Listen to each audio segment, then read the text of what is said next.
சிவன் ராத்திரி அன்னைக்கு கோவிலுக்கு போகாமல் வீட்லேயே எப்படி நம்ம பூஜை பண்ணிவிட்டு தூக்கம் வராமல் இருக்கும், எப்படி கண் முழிச்சிட்டு இருந்தேன் அப்படின்னு கேட்குறவங்களுக்கு நான் ஒன்று சொல்கிறேன். நீங்கள் பார்க்குற இந்த இந்த வீடியோ இருக்கு இல்லையா, இது பாருங்கள். சிவன் வந்து அக்னிலிங்கமாக ஜோதிலிங்கமாக தெரிகிறாரு. சிவனே, அதாவது சிவனால் தேர்ந்தெடுக்கப்பட்ட நான் சிவனை பூஜிக்கும் போது அவர் எவ்வளவு அழகாக காட்சியளிக்கிறாருன்னு பாருங்கள். இதை பார்க்கும்போது எப்படி தான் நமக்கு தூக்கம்னு ஒரு விஷயம் வரும். அப்படி மனசு நிறைஞ்சு கண் நிறைஞ்சு இவரை வச்ச கண் வாங்காமல் பார்க்குற அளவுக்கு சிவன் வீட்டில் இருக்கும்போது நமக்கு தூக்கம் எப்படி வரும்?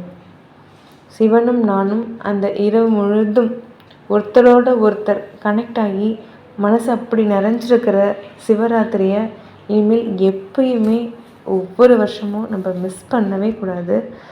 சிவன் எப்பயுமே நம்ம கூடவே இருக்கார். ஒரு அப்பா மாதிரி நம்ம கூடவே இருந்து நம்மளை கைட் பண்ணுறாரு. ஓம் நம சிவாய, ஓம் நம சிவாய, ஓம் நம சிவாய, ஓம் நம சிவாய.